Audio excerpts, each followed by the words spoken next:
What's going on, guys? Thanks for tuning in. I'm thrilled to be joined by Dr. Nirav Pandya, who is UCSF Sports Med and Benoff Children's Hospital.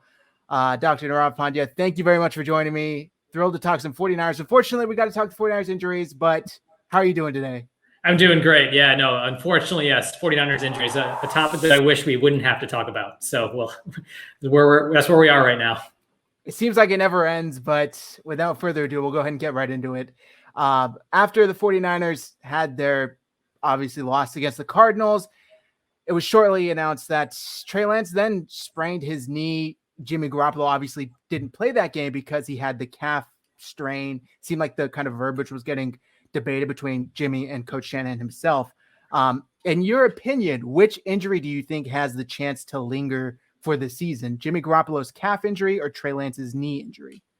I'm worried a lot more about Trey Lance's knee injury. And I think, when we hear sprain, we always have to think, I just sprained my finger. I sprained something small. But, technically, whenever there's a sprain of a ligament around the knee, it's actually some sort of, partial tearing or microscopic tearing that can occur. And for a mobile quarterback like Trey, I worry a little bit more about that lingering, because for him to do what he needs to do, he has to have confidence in that knee, and there can't be instability. So I do worry a little bit more about Trey.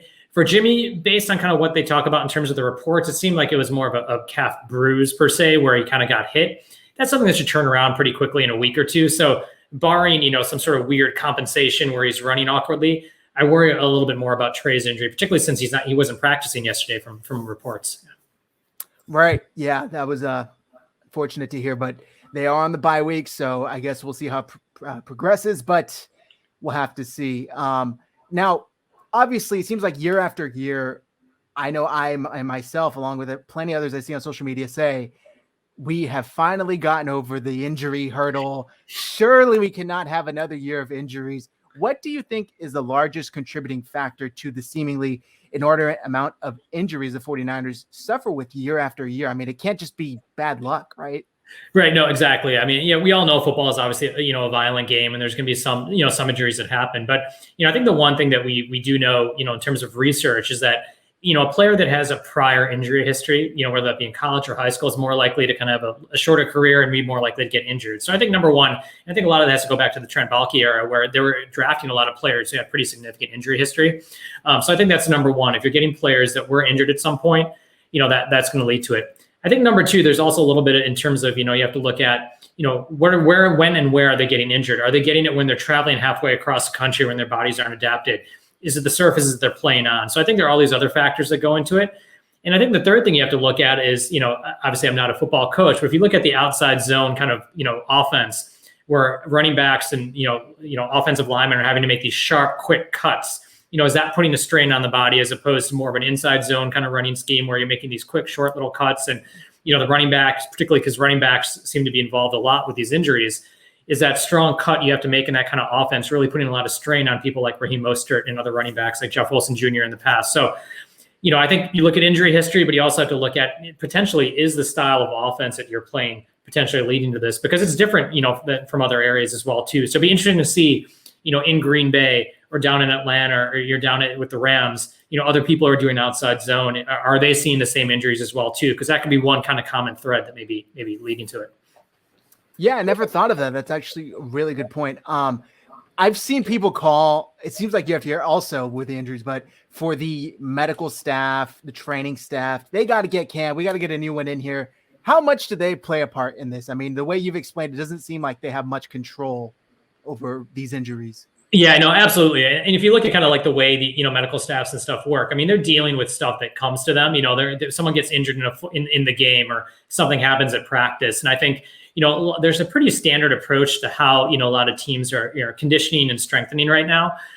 So I think that it's blaming medical staff or training, I think, is pretty. It seems like the easiest thing to do, but I think that's probably kind of a little bit misguided. I think when people always ask, well, then how do you know if there's something going on with training or something? I mean, if people are getting injured at the same drill all the time at practice, or they're getting all these like hamstrings and calves and, hip flexors and all these kind of soft tissue injuries, then you may want to look a little bit more at the training. But I think especially medical staff, they're dealing with these injuries once they've happened on the field. So unless they were mismanaging them, which it doesn't seem like that's happening based on after they get injured, I think trying to blame them in terms of the actual fact that the injuries are occurring, I don't think that's the case. I think we have to look a little bit deeper in terms of where that may be happening. Okay, awesome. Yeah, that's a great answer. Moving on to, you talked about the running backs, Jeff Wilson. Yeah. Obviously, he had that torn meniscus in right before preseason, kind of off Right. season.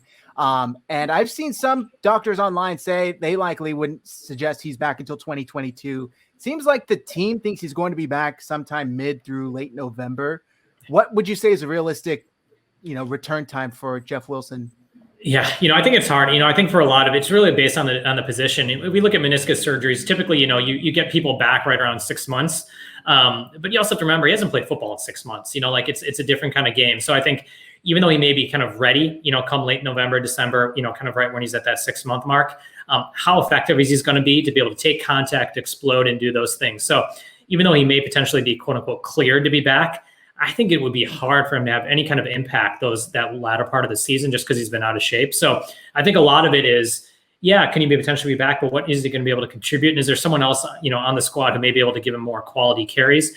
And then you wonder, what are you actually doing to his body? He's come 6 months out. He hasn't played. Are you going to re-injure him again? So I think some of it is maybe just wait till 2022 so that he can be healthy and contribute and get that chance to actually recover and get his game speed back, as opposed to getting him back in just because he's quote unquote healed from surgery, but not ready to necessarily play football. Okay, that makes a lot of sense. They could definitely use his talents, but they've gotten guys like Hasty also coming back. Sticking on the running back real quick. Yeah.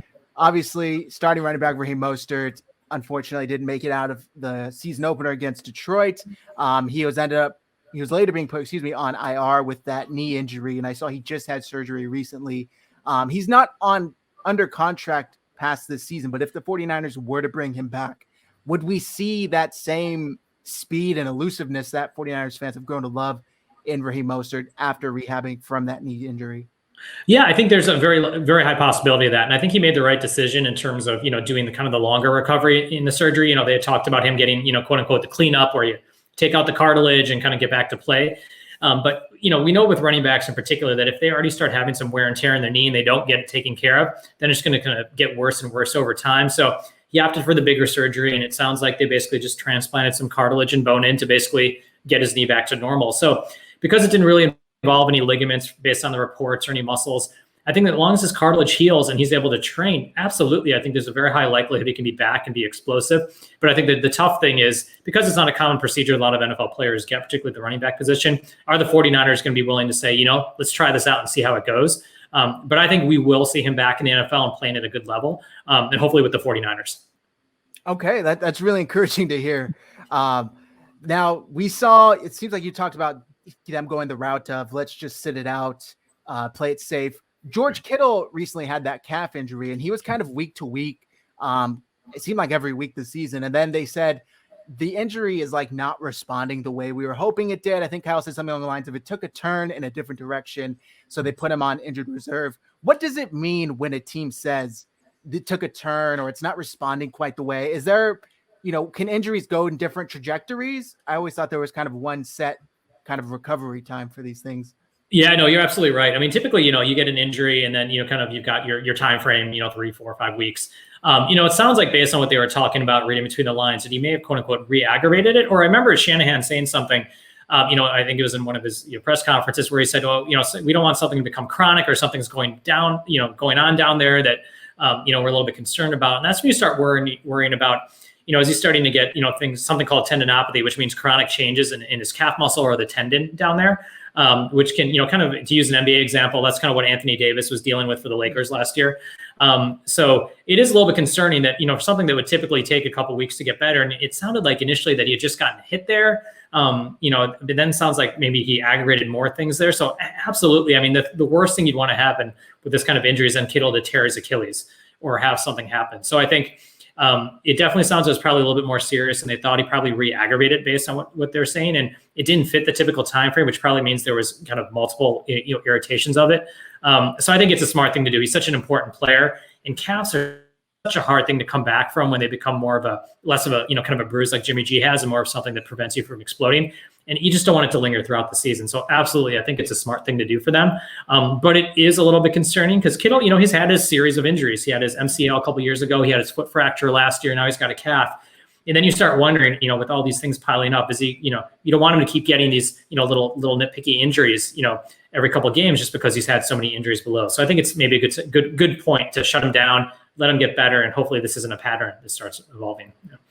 I really hope not. All right, 2 last questions for you. You can answer them, back to back. Number 1, is a hot dog a sandwich? Number 2, pineapple on pizza, yes or no?